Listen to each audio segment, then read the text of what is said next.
Well Rooted is brought to you by Gerard and Associates CPAs. With locations throughout Los Angeles, Gerard and Associates has been guiding entrepreneurs and creatives towards realizing their dreams for over 20 years. Discover how they can support your vision at gerardcpa.com. Hey, it's Haneen. Welcome to another episode of Well Rooted. Today I'm joined by Palestinian filmmaker Rolla Selbak. In today's conversation, we talk about her upcoming project, The Visitor, about Safina Filmmaker Project, and about navigating Hollywood as a Palestinian filmmaker. So without further ado, this is Well Rooted with Rolla Selbak.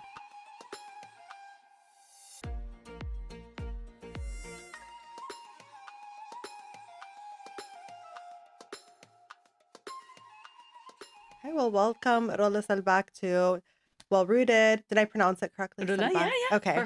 Perfect. I'm so glad to have you here. I've been following along for a while, and I actually want to start with your upcoming project because it's really exciting and it's really interesting. And I just want you to tell us all about it. I just want to start there because it's such a cool idea, Thank you. a very cool concept. So please fill us in. Yeah. First of all, thank you so much for having me. And so The Visitor. Yes. So it's a movie that's upcoming. So we didn't shoot it yet. Yes. So inshallah, the plan is to shoot it next year. Okay. Early next year. And it's if you are you a fan of like horror movies at all? Okay. Do you know the movie Get Out? Okay, believe it or not, Yeah. I'm gonna watch it this weekend. I've never watched it Yes. because I'm usually not into horror. Yes. But when I was reading about this, I'm Yes. like, this resonates differently. Yes, that's So, the point. yeah. That's the point. So it's the first ever Palestinian horror movie, hmm and it's called The Visitor, and but it's really based in like our Palestini like folklore, so like in our folk tales, right, about Yeah. the Houlis and whatever, and so it's about a young man named Karim. He lives in Al-Quds in Jerusalem. And he's trying to save his family from this mysterious Rude, this mysterious entity that is erasing the memories of the people around him. Wow. Yeah. Okay, this is gonna sound silly, but I never realized rule was like a real thing. I just thought it was something my mom would say, so I'd brush my hair. Like, like how Arab moms are like, you look like a rule, go brush your hair. Well, actually, yeah. I mean, so is it a real thing? Is it not? Obviously, it's folklore, right? Right. So it's folktale. So the so it is very much, and in fact, it's actually pre-Islamic.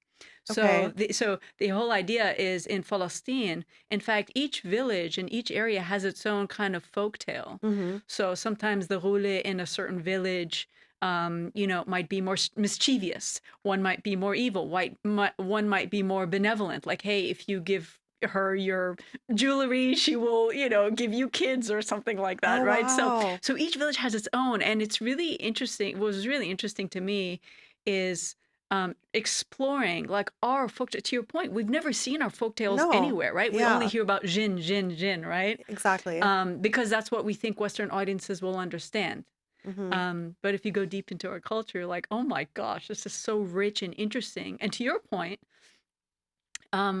it's even used colloquially, right? Mhm. And in fact, the word ghul, like ghoul, Yeah. Ghoul from English, is taken from ghul, from Arabic. Oh, yeah. Yeah, so that's where they took it from. So we're gonna take it back. We're reclaiming that word. Yeah, exactly. No, it's all good. Sharing is caring.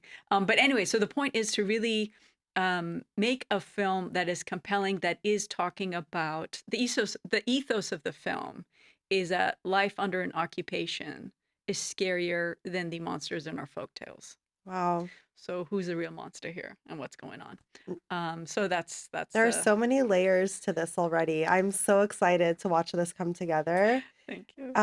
When did you first, because I from what I've understood that it's been a process just to get this film made. Can you kind of walk us through that process? Yeah, so I actually dried the ink on the script at the top of January 2023. So Mm, that's when I was wrote it because my mom's side of the family is from Al-Quds, from Jerusalem. okay. My dad's side is from Sheikh Amr. Um, and so what was happening in Sheikh Jarrah like really, really affected me because I hmm was almost like reliving what happened to my teta and what happened to my family. And you're just watching these houses and these homes and these families be literally displaced, replaced, and thrown out. Yeah. And it was just so blatant. Hmm. Um, and to me, it was a horror. Like that is a horror. Like imagine someone just coming in and just taking your home and kicking you out, and it's your home. so Yeah. so it really affected me, and I was wary of. I tend to make a lot of like character dramas and things that are more kind of on the realism side, Hmm. right? Cinema realism, and I'm like, you know what? I want to make something compelling. I want to make something bold. I don't want this nuance. I don't want tiptoeing around. I don't want this kind of Hmm. maybe this character, this character is let's make sure they have something good, and so let's make sure I don't want any of that tiptoeing. I wanted something compelling, something bold, and something that wasn't just that just felt like a documentary, that didn't just feel like, hey, we're just going to watch a documentary now. Hmm. I wanted something more compelling for audiences, not just for us, but for like worldwide. And so that was the ethos. And so when you look at movies like Get Out or like Parasite, Hmm. I'm like, wow, you can talk about really, really deep things in these types of horror and thriller films. Um, but you can also do it in a compelling way that audiences worldwide can kind of Yeah. really connect with. Yeah. And to your point, nothing is scarier than what's actually happening in Palestine right now.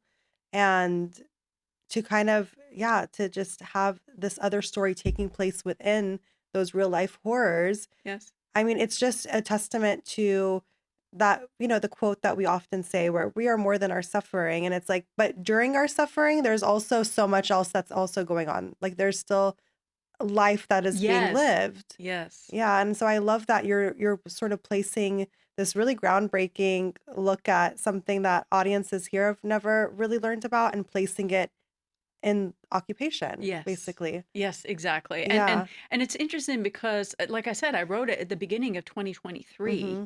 That's when I finished the script. And so when I tell people it's like, "Oh, it's a, Palestinian folk horror, it's like a Palestinian horror or whatever." They're like, "Oh, like bikaffi, like isn't it enough? Like we've seen the horror on our screens." I'm like, Yeah, "Please, I would never ever put our trauma on screen as like trauma, excuse the phrase, like trauma porn or anything like that." And mm, so people immediately, because of the genocide that happened after I wrote the script, people automatically assume that it's about mish glorifying, but how about glorifying I what see. happened, the genocide in Gaza? But it's not at all. It's actually based in Jerusalem. Yeah, And it's about this family, and it's about like being erased and memories being erased, and how do you fight that? You know what I mean? When the monster isn't who we think it is, you know? yeah. No, So, this is very intriguing, and that's really exciting. And I saw you're going to be filming in Jordan, inshallah, yes. inshallah. Okay, that'll be an adventure. I hope you document as much of it as possible because I just want like the behind the scenes as Yeah, well. yeah. Actually, Yes. Totally. that's two stories in one that There you we are go. getting. There you But go. no, I love the idea of incorporating something from our folklore, introducing it to the world. I think it's so smart. I Thank love you. it. Thank you. Thank you so much. So it's getting, from what I know, it's getting executive produced now by Watermelon Pictures. What has it been like kind of getting them on board? And what does it mean for you as a Palestinian filmmaker to have them on board? First of all, big shout out to Watermelon Pictures. They've been nothing but supportive ever since like day dot. Like even early drafts of the script, like Munir Atallah from Watermelon, giving us great notes. Just really, really being. I mean, they were champions of the film even before they came on board. And there's only a few trusted people I have ever told about the film before we announced it, Okay. and it was them. And so they've always been champions of not just my stories, but of Palestini stories in general. They really understand the business side of things as well as the creative side of things, and that's what we need. You know what I Hmm. mean? We don't just need, oh, we're doing this just for, you know, charity for the filmmakers or whatever. You want to make sure what we want to do is make sure that us filmmakers, are also held to a high standard. Yeah. Not just, hey, greenlight a movie just because it's about a certain topic. We want it to be excellent. We want it to be excellent, just like all other international films are excellent. So they really helped in pushing and elevating, making sure that we were there in terms of the script. And yeah, so they came on board just 2 months ago. Hmm. Signed the official executive producer deal with them. But like I said, they've been like with me like the whole time. So it's just been it's really it hits different um when Hollywood is has not only rejected me and people like me, but has also villainized me and people like me, Yeah. right? As you know, I was famously dropped from that big talent agency I was with, which is Hmm. CAA. And so it's just been really empowering to be like, you know what? Fuck them. Like we don't need them. Why? You know what I Yeah. mean? Why? What do they have that we do not have? In fact, they need us more than we need them Hell in yeah. 2025, No, right? absolutely. Exactly. They're trying to mine our stories, take our stories, our trauma. You know, you see it right now, by the Hmm. way. Them slowly, like with all the success that films like Palestine 36 have had, All That's Left of You, Shireen Debs' movie, of course, The Voice of Hind Rajab. Like, as Hollywood is seeing the success of these movies, they're like, oh, maybe we wanna we wanna be involved. And I'm like, absolutely not. Yeah. So I just love this idea that we have such powerful Palestini talent, by the way, from all in this for this film, all over. So from Al Quds itself, Hmm. from the diaspora, from Gaza, from inside historic Palestine 48. The idea is that we put all of our iconic Palestini talent into a film like this and really show the audience what we can do. I got goosebumps just hearing about this. No, that is such a great point. And I want to get back to like that moment of, when you got dropped from that agency, because I think there's a lot of layers to that. But to your point as well, like there's something to be said about, and I'm sure it's a much more rewarding feeling for you as a creative and as a filmmaker to be like, this is actually all Palestinian made and I don't need you guys. And to hold yourself at such a high standard, that's what every Palestinian needs to be doing in all corners of industry. And I love that because I actually saw something online earlier of Chef Fadi Katan, who's a Palestinian as well. And he had made a point saying, I don't want people to celebrate our cuisine just because it's Palestinian. Our cuisine is already excellent on its own as cuisine, period. And that's basically what you're echoing in terms of film. Like this film is already excellent, period, because you're an excellent filmmaker and everyone part of it is going to make sure it's excellent, right? Regardless Yes. of whether other A people agree hundred or not. percent. 100%. No, that's so empowering to hear. And just to create that space like Watermelon Pictures is doing where like we're investing in our own people who do amazing work. It's so important right now. Yes, yeah, I completely agree. I completely agree. Yeah. And so yeah, يعني inshallah ya Rab, I think no matter what, it's something at a minimum, to your point, I hope that it shows other Palestini creators out there um that we can do this. Mm, We can do this. And I always say there will come a time when they're going to come to us. But guess what? It's already happening. That's what I'm trying to impart on people. Hollywood is becoming less and less relevant. People are going less and less to the movies. And yes, you can blame COVID for accelerating that. But the yeah. truth is, it's because they are becoming less and less relevant to the culture because they are A, recycling stories that they've done before, Yeah. and B, pretending and ignoring what's happening in life. Okay. Thank you so much for bringing this up. We are going to pivot really quick because this has been like eating at me, and I know it's eating at you. I know it's eating at everyone that has, two brain cells. Like you cannot create art and ignore what's happening in humanity. Your art, that's an insult to art, first of Yes. all. You're not creating anything. And a really great example of this is Sydney Sweeney, who just bombed like her fourth film in like a year or something. And I'm like, as she should. Okay. I don't know anything about this woman. I just want to preface this. I don't know anything about her. All I know is like she's been accused of being very right leaning and very racist and kind of like dismissing herself of participating in humanity, a lot like another artist named Taylor Swift, who thought she can kind of get away with not participating in humanity and still produce some sort of groundbreaking form of art, which she's done in the past successfully. But I think it really is a testament to no, you actually can't. You Yeah. can't ignore what's happening. And you as an artist, I'm sure, like, what would your advice be to other artists that think that they can kind of go through life in that way? I mean, here's the truth. The truth is, I understand. I understand that art. I understand that art isn't.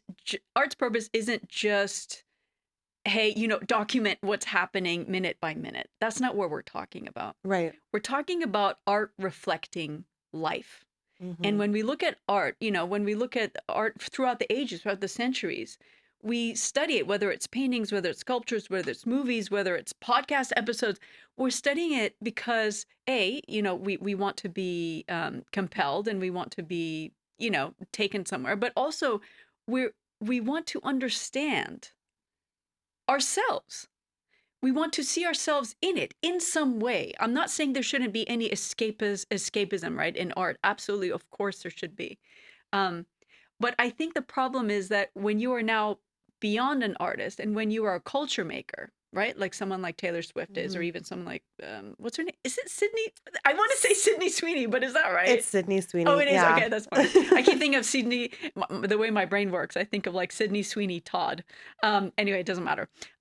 So my point is when you are presented as a culture maker, and by the way, I'm going to name someone who I hate naming because she really was an artist that I actually loved very much. Beyonce is another good example. I know, I heartbreaking. never missed I a know, tour, I know. but I Same, can't. same, But I same. never, like, I'm from Yes, Houston. Like, I like just grew up like yes. absorbing Beyonce and Destiny's Child. Like, it's Yes, so, yes, but yeah, please go on. 100%. And again, she again was not just, hey, a music artist you just turn on. She was a culture maker, right? And Hmm. so what does that mean? That means you're speaking to the culture, you're of the culture, and then you're pushing the culture to another boundary, and we're all kind of going with you. And by the way, I'm not into celebrity culture at all, but there is something to someone who's speaking to a moment. So Exactly. when you see like the Formation tour and when you see what she did with that, and when she's talking about even with Hurricane Katrina and her like highlighting what was happening there. Or her Um Super Bowl, like the halftime performance. yes, the halftime Yeah. performance Super Bowl, all black women, all like it just I mean, you can't like it's just phenomenal. Yeah. But then now something else happens in culture and you're completely silent. Now then it's an act. It's not just, oh, I'm neutral. You are actively ignoring. We see it. Yeah. And so my point is that then you become irrelevant. And I think that they're all becoming and gonna become irrelevant. And those that are actually speaking up, or not even speaking up, but like at least nodding to what's happening in the world, Yes. not just Palestine, but even what's happening in this country, even what's happening in Europe and South America and Africa. Yeah. I mean, at the very least, to your point, this country, the one that are Yes, living in, like, how can you just yes. not care, not, as you said, like, nod toward to it? Like, it's happening. Yes, 100%. And again, it's yeah. So they're not doing themselves any favors. And I think we're all learning very quickly. We've learned that like celebrity culture is just another one of those manufactured kind of It is. things. But yeah, inshallah, we keep pushing on and keep understanding the value of art and of real art and real Hmm. culture and what speaks to us and just using our attention and our buying power as a way to signal what we love and what Hmm. we are not interested in anymore. So, 100%. yeah. And I think that's a good point because a lot of people think it's just about money, but it really is your energy as well. Don't give your energy to someone who doesn't want to even acknowledge your existence or doesn't even want to acknowledge what's happening in the world. 100% attention. And Yeah. by the way, our attention right now, our attention as human beings is the most valuable commodity. That's Yeah. why all these corporations are literally spending billions of dollars to achieve it. Hmm. They want to acquire it. They want to colonize our attention and they think that they could spend billions of dollars doing it. 100%. So, just I want everyone to think about how powerful we are in that sense. They want us to believe that we don't have the power and they have the power and we are powerless. But it's the exact opposite. They are fully dependent on our attention in order to even keep going. Yeah, that's such a good point. And it's like people are not realizing they have that power. Yes. I mean, going back to Taylor Swift, everyone's complaining about the album. I haven't listened to it, but everyone's complaining about it. It still broke records and she still sold Mm, $3 billion. mm, People are complaining about Kim Kardashian opening stores in Israel, but it's like you guys are still giving her that platform and the attention and sort of like this blind following. And it's mm. like, do you not realize that you have like this intentionality behind everything that you do, and you can kind of pivot it towards the causes and people and businesses that you want to support. Yeah. I think the issue is that the way that specifically the system, this capitalistic system, and I don't like using these big words, but it's not big words. I don't like using these academic sounding words Mm, because it makes it seem as if like, oh, it's some sort of academic theory and you just but what I'm talking about maybe is this individualistic consumerist way in which we are living in the West, mm-hmm, and which has also invaded a lot of West Asia, North Africa, especially West Asia. This idea that we are individual, we are only single. All I need to care about is myself. How much can I consume? How much can I get? Right. And so you take that and you turn it into the fact that now people feel like it's just them, like they are alone. There's no community. mm-hmm. You're not part of a collective. It's just me and my home and my car and my this and just me. I want this, me, I, right? Mm-hmm. Um, so so I think then people then assume, and I've heard this a lot, not just with whatever Kim Kardashian's product is. Is it that face thing? What does she do? I feel It's so like dumb. it's like She wraps her face in lingerie. something? No, what's that face Maybe. wrap? I don't know. I don't know. I blocked that whole family, Yeah, so I me don't too. I'm even like, I don't know. know what she I'm like, does. she's opening stores. Skimmies, Okay. skimmies, skimmies, Skims. skims. That one. Skims. Well, I just felt like my mom.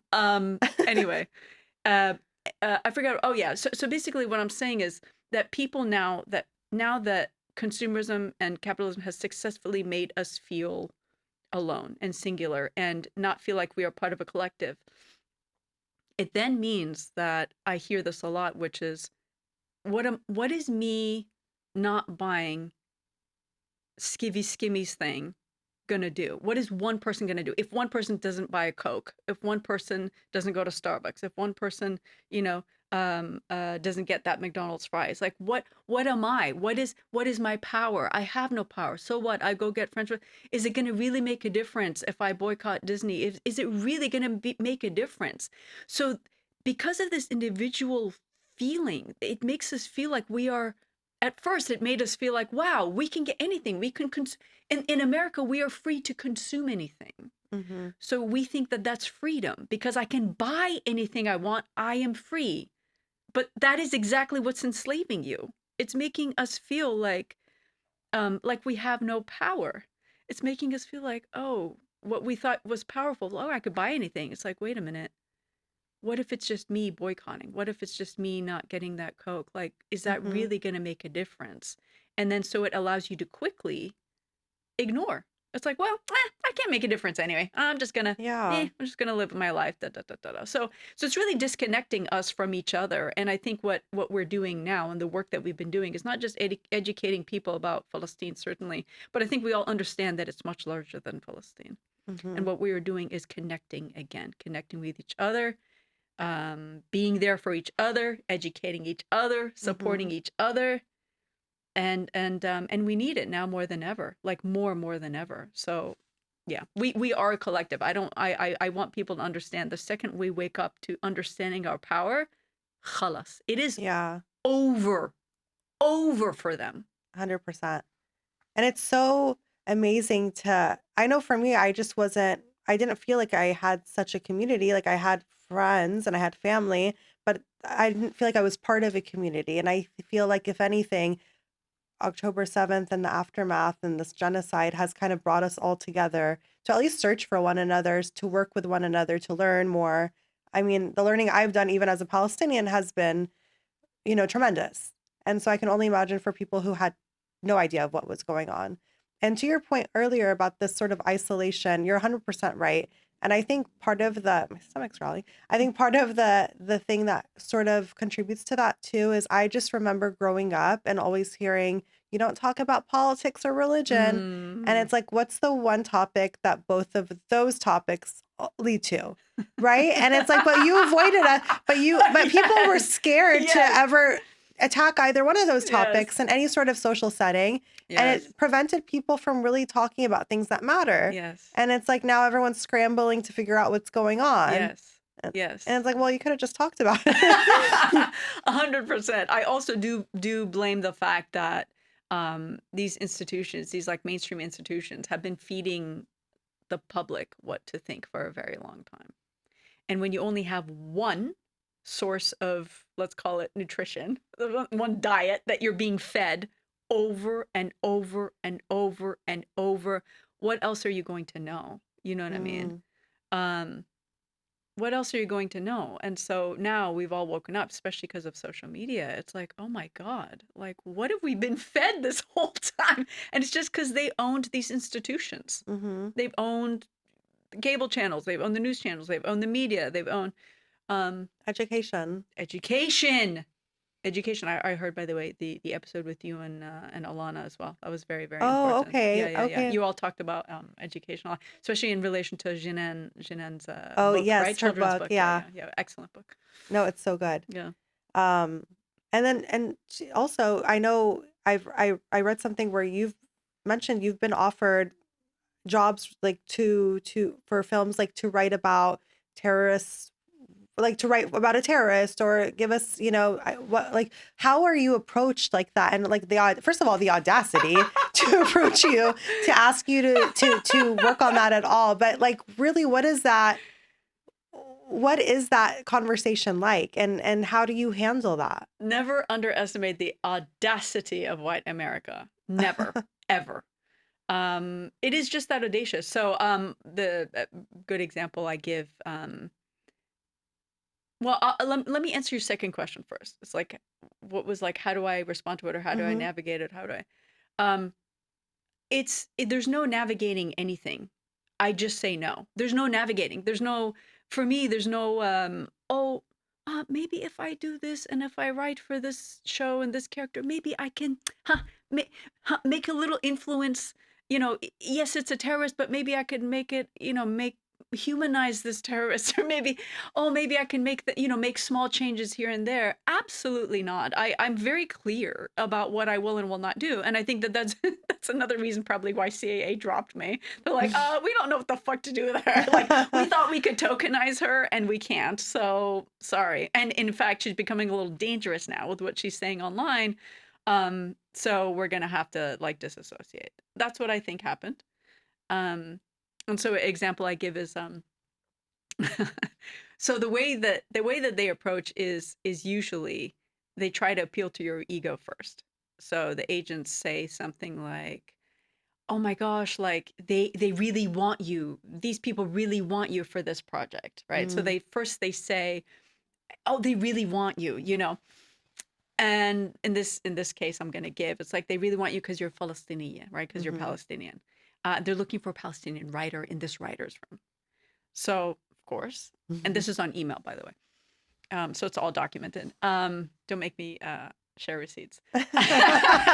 So She's ready. yeah, yeah, yeah. So it's like, oh, they really want, no, Palestinian, writer in the writer's room. I'm like, oh, cool. I immediately, my dumb self, even though I had been in the industry for like years, I'm like, finally, they said the word Palestinian in the email. So I'm like, oh, is this a Palestinian show, or like maybe a Arabic show at a minimum, maybe Mm-hmm. something, maybe. So I'm like, oh, I'm so excited. I said, okay, great. Can you tell me more about the project? Like, yeah, yeah, yeah, we have, but maybe best like for us to get on the phone or get on, whatever. Let's just talk about it. That was my first inclination. I'm like, wait, what is Mm-hmm. this? What? Can't you just send me over materials? Like, what are we Right. talking about here? And then come to find out, of course, that it's this Israeli show. Israeli. I'm not even talking about, and I'm talking about it's set in Israel.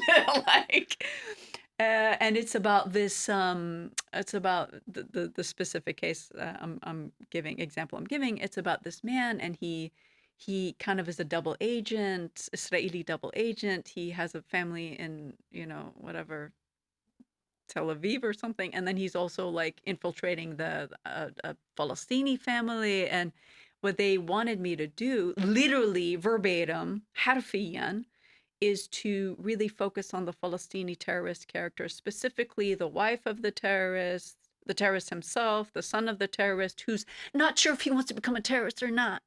Um, and to humanize, right? To really Mm, humanize them, and to really try and put a little like shade, on these mm, characters.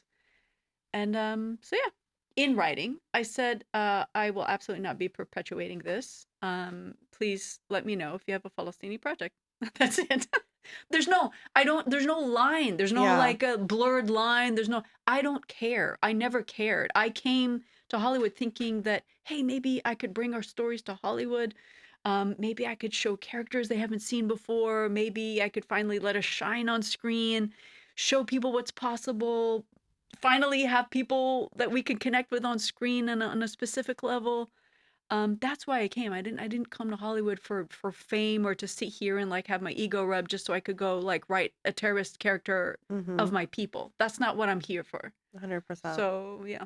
Yeah. No, I mean, it's so funny because you're just talking about people realizing their power. You clearly already realized your power like long before to be able to just know yourself and know that that's not even an option for you. Yeah. I thank you for saying that. I do appreciate that. It's interesting because I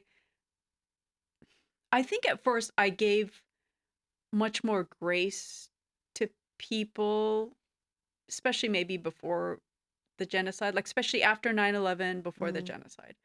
I gave grace to people who thought, whether they're behind the camera, in front of the camera, who thought that they could make a difference. Hey, yes, I know I'm playing a terrorist on Homeland, but maybe I could show something beautiful about my culture. mm, I give a little grace there because just of how devastating it was for Arabs and Muslims in the US for a long time. But now, after this genocide and after the whole world is waking up, I give zero grace to anyone. We should not be doing this. I am mm-hmm. flat out telling you. And yes, and I don't, I hate judging, and I'm a person who really tries not to judge at all. But now you have no excuse. You cannot do this. You should not do this. And Mm-hmm. I don't want to hear, oh, well, then they're going to hire someone else, they're going to hire someone, I don't know, someone who's not Arabi to play someone Arabi. And so what? Let them. Then they'll Yeah. look like fools. Everyone knows now. Mm-hmm. I want Hollywood to understand that you cannot hire a Arabi, a Muslim, a Palestini, a brown person, uh, uh, and us represent ourselves in a way that's not authentic to us. I'm not saying, oh, always make us a good person. I'm saying that's not authentic to us. I want Hollywood to know they can't do that anymore. And yes, they're going to go have to dig at the bottom of the barrel to find someone who's not Arabi, not Muslim, not brown, in order to achieve the story factory that they continue to Mm-hmm. perpetuate. No, I love that you said that. There was this film that came out a couple years ago, um, starring Jake Gyllenhaal. I don't remember what it was called. I never watched it. I Mhm. just remember seeing like the promo for it on social media. Oh, it's based on the video game, right? Was it Prince of Persia? No, that's also super Yeah, problematic. yes, Yeah, yes, yes. that's super problematic. But it was basically he was in the US military and somewhere in the Middle East, and he gets left by his comrades, and then someone who native to the land, presumably Arab, basically takes him, home, like carries this man, the white man on his shoulders, Oh my takes God, him home to his please, wife, and like please. they treat him and they become BFFs. And then when the Arab man's, and then I guess wife goes missing or children, then Jake Gyllenhaal, who is the white man in the film, has to like go back because he's like, I have to save my brother and his family. And I'm like, that's crazy. But I was like, let me like, and I remember searching the actor because I didn't know who the actor was that was playing alongside him. And I'm like, oh, maybe because he looks tan. And I was maybe he's Middle Eastern. He was like European. Yes, exactly. He wasn't even anywhere near like the region. And I was like, this is stupid, and I'm glad your film failed. Exactly. Because people see through that. Yes. Even before the genocide and like Yes. educating themselves, people just see through it. And people are smart now. Like audiences are just smarter than before. Yes. And then you made a good point earlier about theaters closing and people just not going to the movies anymore. What do you attribute that to besides COVID then? And to bounce off of that, do you think things will change in the future? I think there's a few things going on with that. I think I mentioned COVID accelerating it, but of course we were Okay. going down that route anyway. But I also mentioned the irrelevancy of Hollywood. It's becoming more irrelevant. So what it's becoming is before what Hollywood, like if we all might remember in the 2000s or 2000s and 90s, let's say around 90s, 2000s, right? Movies were our cultural moment. So it wasn't just, hey, we're going to go have fun. Yes, of course, there are lots of fun movies, but it was also where we were going to consume culture and to be part of the culture, to create to feel like we're in a cultural moment together, right? And I think because it's becoming less and less relevant, it's creating zero cultural moments. Where are the cultural moments happening? On social media by user generated content. That's where we feel like we belong. Mm-hmm. And what movies have become, a lot of movies have become these kind of, I'll put it in the background when I'm folding laundry. Yeah, sure. What's a, and of course, a lot of that is also attributed to streaming. So now you have streaming. So now it's become this like, do I want to go to the movie theater? And if it's not compelling enough proposition, I'll wait for streaming. Is it free on streaming or do I have to rent it? I'll just wait. So it's becoming this afterthought because, like I said, it's not culturally relevant. Audiences are getting their cultural moments from social media. And Hollywood is scrambling. Instead of understanding how to pivot, I actually give this example, which is the Superman movie. The Superman movie was the first superhero movie in like 2 years that was a success. Wow. And because there's such superhero fatigue, right? You know what I mean? And why is that, right? It's because it was talking about something culturally relevant. And yes, it's doing it in a fantastical way and and who, yeah, I don't, obviously the filmmakers can sit here and say what they meant and didn't mean, or it's about Palestine or not, it's about immigration or not. They can say that all day long. I'm saying, look at this data point about what got people out of their seat and into the movie theater after 2 years of superhero movies like bombing. Yeah. So I think that right now is the most perfect moment for independent film, is the most perfect moment for filmmakers to not be afraid, to be brave with what they want to say, how they want to say it, to be creative, to not just give audiences what, the freaking like slop that's being recycled over and over and over in Hollywood. Audiences want something different and they want to feel like they're part of a cultural moment. And this is the perfect time for filmmakers and creatives to create that cultural moment. Yeah. No notes. That was that's so motivational. And I hope people take note of what you just said. Hope so. Yeah. Hope so. Because there's like, my point is like, instead of just going to the movie theater as a passive act, we are now going to the movie theaters, right? Like when we look at some of the Palestinian movies that have been released the past year or two, and I'm trying to think of other such movies, not just Palestinian movies, but let's just focus on Palestinian movies for now. Those screenings are not a passive sit, consume, leave. It's an experience. It's a cultural experience. It's a collective cultural experience. We are together. We're experiencing. There might be Q&As. Oh, I get to talk to the filmmaker, see what they were thinking, talk to other people in the theater, see what they thought, talk. So that's what the new movie theater experience to me is going to be. And that cannot happen with Hollywood movies because they have no fucking idea how to how to do that. But we as filmmakers and independent creators know how to do that. So this is our moment. I really do feel this is our moment. Yeah. Yeah. And it's like you really have to just jump on the momentum, like to Yes. those that want to join like like what you're doing and really help move the conversation forward. Yes, don't be afraid. Don't be afraid. There is an audience there. Don't be afraid. Yeah, absolutely. We'll watch your movie. We'll support you. I have to make it first. Yeah. But when did you first realize that that I'm sure, you probably enjoyed film and making film and being creative, but when did you actually understand that I can use this as a way to really move the cultural conversation forward? When? I think,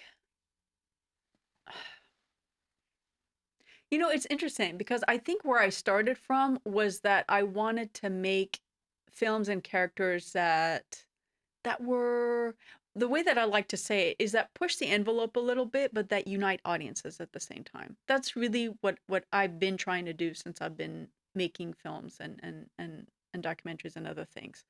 I think I love that feeling. You know what I love? My favorite feeling is not just, hey, audience, like as an audience member, just sitting down watching a movie, like, oh, that was a cool movie, or like, ooh, that was an interesting movie, or like whatever. Mm-hmm. But of those characters, especially characters or the story, but let's specifically the characters sticking with you for a long time. For these characters to mean so much to you because they spoke to something inside you, or because they express something that you hadn't seen expressed before that you feel connected to. It's such a feeling. I can't tell you. Like, I know we had this feeling, like, if we think of these TV shows and these movies, right, especially in the 90s, 2000s, a little bit 2010s, but like even the movie, I'll give a dumb example, but like the movie like Titanic, Mm-hmm. we're still talking about Jack and Rose. We're still Yeah. talking about that movie. And it's not just because James Cameron is an excellent filmmaker, but there's a reason why we're talking about Titanic and we're not talking about the characters in Avatar. Mm. Same filmmaker. And it's because I feel like we have really, because of technology and because of like, oh, IMAX and 3D and I don't know what, AI and like graphics, like I feel that filmmakers are thinking that audiences just want a spectacle. But you see time and time again, audiences don't care as much about spectacle as they do about a character that'll stick with them for like months or even Mm-hmm. years. That's what they really care about. If it comes with a spectacle, amazing. Right.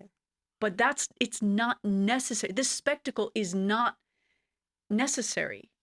It's just added, but it's not necessary. So I think for me as a filmmaker, that's really what I've always loved, and that's what I always wanted to bring forth to audiences. It's like trying to bring characters and stories that really, really get to you, that really stick with you, that make you think about it and that are with you in life. So then they become your companion almost, like, oh, that character, you know what I mean? It's like, oh, for people who watch even TV shows, especially because we're with those characters for a very long Right. time, like they just stick with you. You're like, oh, I don't know. I think it's just so special and it's so powerful and it's something that I've loved doing. And I think I didn't realize that you could really do it until Robert Rodriguez and the whole American indie film kind of Mm. renaissance in the late 90s. That was when I'm like, oh my God, if Robert Rodriguez can do it with like $7,000 and whatever, I can figure out how to do it. So And you grew up in Palestine, as you mentioned earlier. I didn't grow up in Oh, you Palestine. I didn't. grew up in Abu Dhabi. Abu Dhabi, that's Yeah, right. yeah, yeah. But My family's from you're from Palestine. Yeah, Palestine, obviously. Yeah. yeah. And so you grew up in Abu Dhabi. Did you grow up going to the movies there? I grew up in Abu Dhabi at a time, like now it's very different, but I grew up when there was no real, you didn't go to a movie theater, right? Yeah. But there was a, a store, a dukkan called Al Kamal next to us. And you would go there, you'd get a dirham, like hummus sandwich. Okay. And then you'd flip through this folder of movies and TV shows. Okay. And you'd point to the ones you wanted. Uh-huh. And they were all bootleg. So, if they didn't have the movie or TV show you wanted, they'd go copy it from somewhere and be like, hey, come back in 2 days. And That's so funny. I mean, it's still kind of like that in a lot of places, to be honest. That's right. So that's how I loved. I love movies, I love TV shows, and um but not only American, certainly very much American. That's like you can't deny like the power of American movies and TV back in the day. Now very much not. And its effect on our lives, Hmm. both positive and negative. Um but also like the masrahiyat, the musalsalat, the Ramadan programming, we'd get that too. And so I really, from Lebanon, from Masr, from from Syria, of course, very, Yeah. very, very important, amazing musalsalat from there. So I loved all of it, and it all meant a lot to me. And so when my dad came home with the like this big VHS camera, like the size of my head, I was like 8 or 9. I immediately hijacked it and like would dress up my little siblings in like funny outfits, and I'd make music videos and you know movies and whatever commercials, and I'd edit it right. I taught myself how to edit like from like VHS tape to VHS tape, how to cut, even though it's just like Wow. literally, yeah, yeah, yeah, yeah. I would study, like I'd watch movies and TV shows and be like, oh, wait a minute. If this person's looking at an object, if you have a scene of, if you have in the frame a character looking at something, and then it cuts away to that thing that they're looking at, let's say a glass of water or something, I was realizing, I'm like, wait a minute, those don't need to be shot in the same room. It's like a trick. It's like a trick. And then so you start understanding like, oh, how to cut. If someone's running and then they turn the corner, you could just get that angle from the other side and it'll cut actually nicely. If someone jumps over, so I started trying to study, wait, how do these scenes edit together? And then I tried to do the same. And of course it's like ridiculous and no one will ever see anything I've done since I was like 10 or 12. But that's how I taught myself how, yeah, I started studying it at a very young age. Would you say your parents always knew you would be a filmmaker? I don't know if they knew that I would be a filmmaker, but they definitely knew I was a nerd. So, but also they're extremely supportive. I always say my mom was my first like director of photography.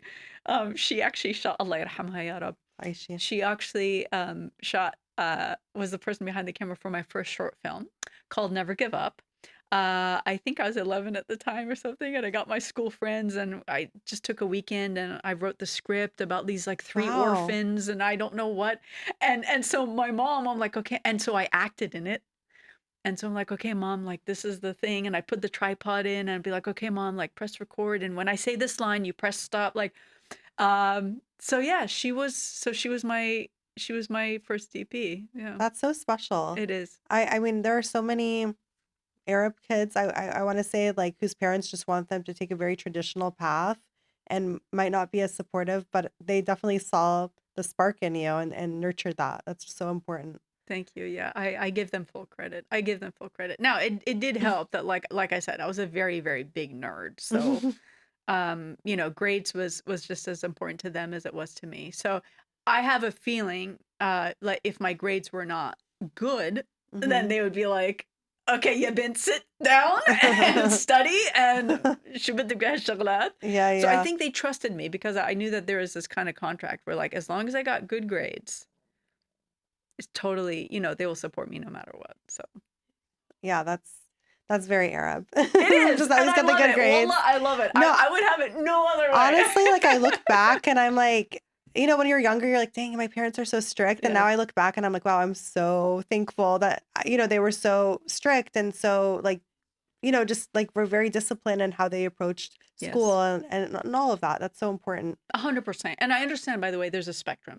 Like it Hmm. can go into being Yeah, of toxic course. versus helpful versus yeah, being helpful. I understand that, but I think in general, I really am thankful for the structure and for the discipline that we were taught growing up. Yes, you can do your filmmaking, you can whatever, whatever, but you also have to show that you're responsible, Hmm. and that you're trying and that you're trying your hardest in everything you're doing. See, it really was about trying. It's not just, hey, getting good grades, but trying, like really giving it your best was something that I learned from my parents. It's like no matter what you're doing, yes, you may not get 100% on this test, but you have to try and you have to commit 100% to something that you're saying you're committing to. Hmm.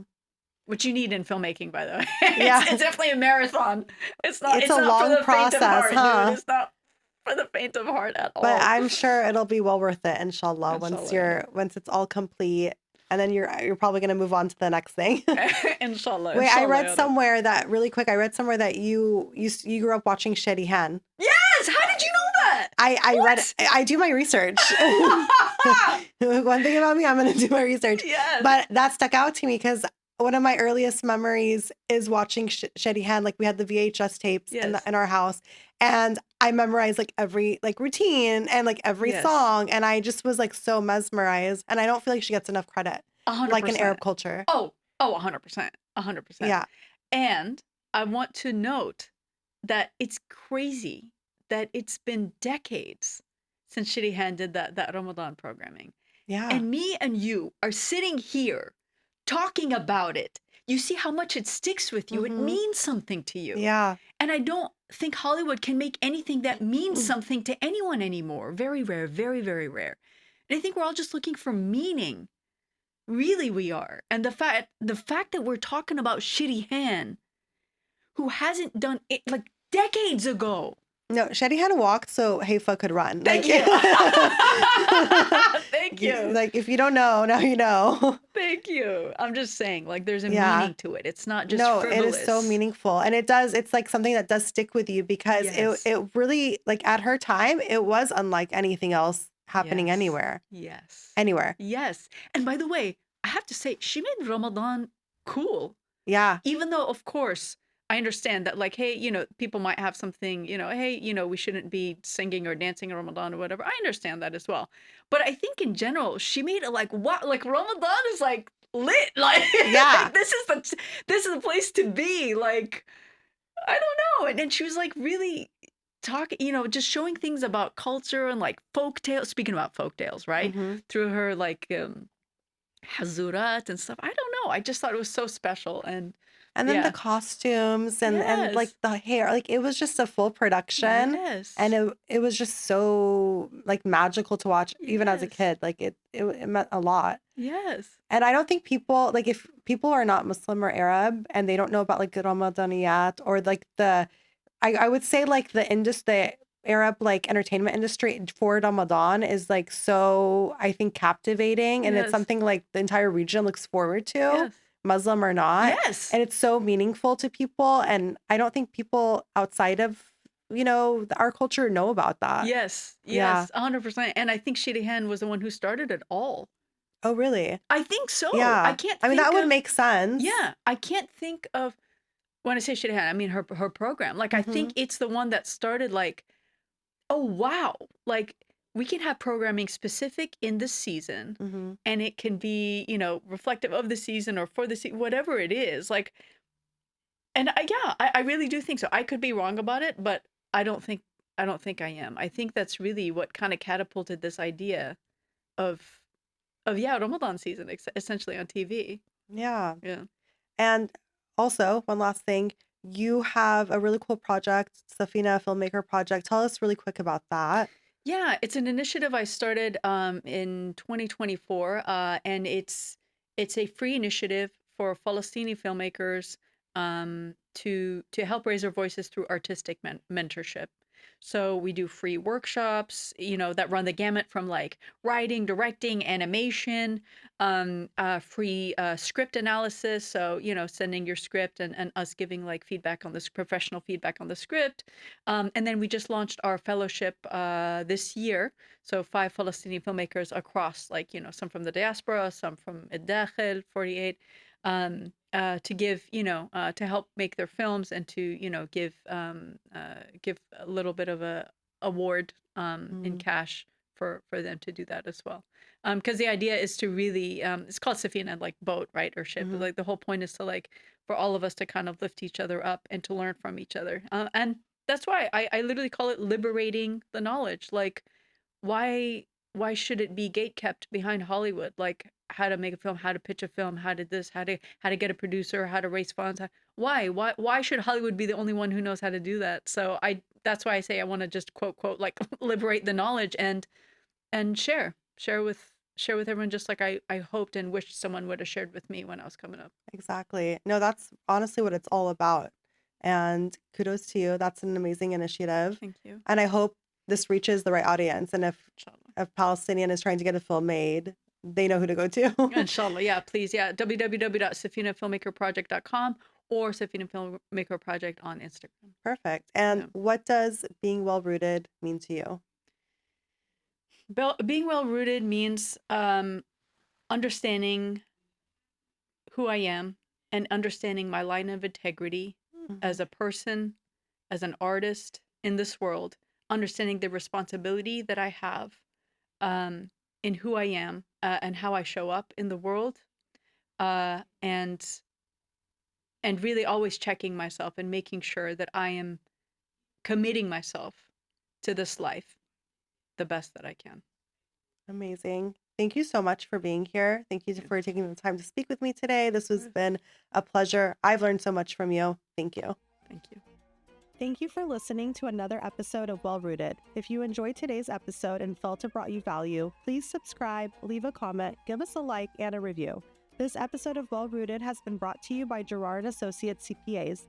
With locations across all of Los Angeles, Gerard & Associates has been helping entrepreneurs and creatives make their dreams come true for over 2 decades.